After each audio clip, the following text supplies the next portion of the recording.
असं आहे की आजचा जो दिवस आहे या संदर्भात राष्ट्रवादी काँग्रेस पक्षाचे महाराष्ट्राचे अध्यक्ष शशिकांत शिंदे आणि त्यांच्या सगळ्या संघटनेच्या सहकार्यांनी बसून एक निर्णय घेतला आणि तो निर्णय की आजचा दिवस दिवाळी साजरी करायची नाही.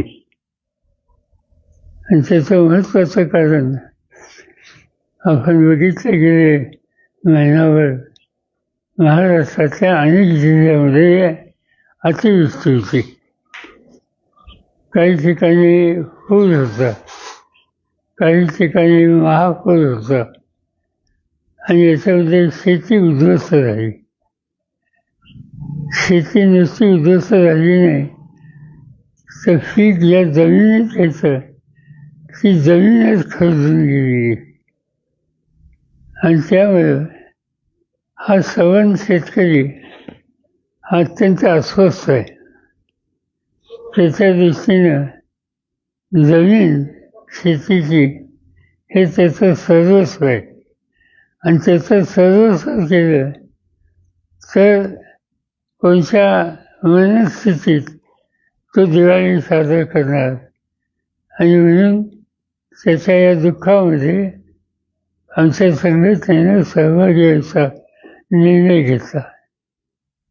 दोन गोष्टी त्याच्यामध्ये आहेत की संकट येतात, येत नाही असं नाही, पण अशा वेळेला ज्यांच्या हातात राज्याची देशाची सत्ता आहे त्यांची ही जबाबदारी असते संकटग्रस्त लोकांना संकटातून बाहेर काढायला हातभार लावायचा.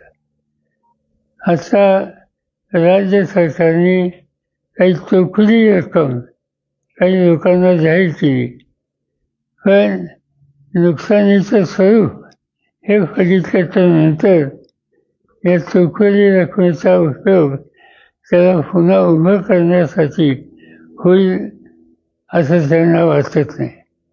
आणि त्यामुळे राज्य सरकारवर सुद्धा हा संकटग्रस्त नाराज आहे. मला असं वाटतं माझा या सगळ्या प्रश्नाकडे बघायचा दृष्टिकोन हा वेगळा आहे.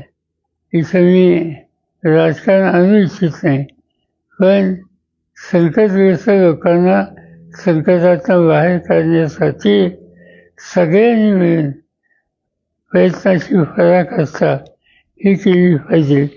आणि ती तयारी राज्य सरकारला आणि लोकांनी सुद्धा दाखवली. पण मोकळ्या हाताने मदत करण्याची तयारी आत्तापर्यंत दिसत नाही. त्यामुळं नाईलाजानं आजचा दिवस साजरा करायचा नाही असा निर्णय आमच्या संघटनेला घ्यायला लागला. मी एवढं सांगू इच्छितो की हे जे काही घडतं आहे हे दुःखद आहे, त्याच्यात अधिक भाषा नको. मोबदला हा विषय नाही. त्यांनी जे विषय मांडले एक तर त्यांचं म्हणणं होतं ही जागाच बदला. आता हा निर्णय काही मी घेऊ शकत नाही, ते इथे अधिकारी घेऊ शकत नाही, केंद्र सरकारचा हा प्रश्न आहे. जर विमानतळ कुठं काढायचा हा निर्णय शेवटी केंद्र सरकार घेईल. प्रश्न असा आहे की जिथं काढला जाईल त्या सवन शेतकऱ्यांची शेती ही ताब्यात घेतली जाईल आणि अशा सगळ्या वर्गाचं पुनर्वसन आणि त्यांची नुकसान भरपाई कशी द्यायची, कशी दिली जाईल यासंबंधी या सवन शेतकरी वर्गाच्यात अस्वस्थता आहे आणि त्यामुळं विरोधसुद्धा आहे. आमच्या सगळ्या चर्चेमध्ये मी एवढं सांगितलं की कुणीतरी गैरकायद्याने तुमची जमीन काढू शकत नाही. विमानतळ झाला पाहिजे हे जर सगळ्यांचं म्हणणं असेल तर ज्या जागेवर होणार आहे त्या भागातल्या शेतकऱ्यांचा जमीन असायचं तिथं फळबागात आणखी शेती आहे, पाणी आहे, वीज इरिगेशन आहे आणि त्यामुळे त्यांना उद्ध्वस्त करून चालणार नाही. त्याला योग्य ती नुकसान भरपाई आणि पर्यायी जमीन या दोन्ही गोष्टी द्याव्यात ही मागणी त्यांची होती. मी त्यांना एवढंच सांगितलं की मी राज्य सरकारला, मुख्यमंत्री आणि पालकमंत्री यांना विनंती करणार आहे की तुम्ही या कामाच्यासाठी बैठक बोला, आम्हाला लोकांच्या उपस्थितीतून आणि यातनं काहीतरी मार्ग काढा. असा निर्णय आमच्या बैठकीत काल झालेला आहे. दिवाळी संपल्यावर मी मुख्यमंत्र्यांची वेळ घेईन आणि ते सांगतील त्यावेळेला याच्या चर्चा राहील.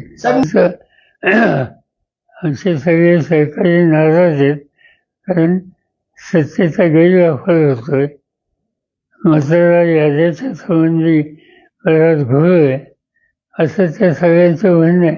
निवडणूक आयोगाच्या पुढे मांडले, बघूया काय होतं. ठीक आहे, तर त्यांच्याशी बोला.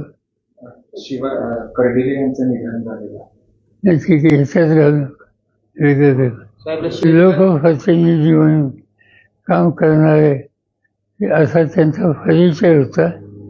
ह्या त्यांचं जाणं हे आकस्मिक आहे आणि त्यामुळे साहजिकच त्यांच्या कुटुंबावर, सरकारच्या एक प्रकारचं हे संकट आलेलं आहे. परमेश्वर या संकटाला तोंड द्यायला त्यांना शक्ती देईल अशी अपेक्षा.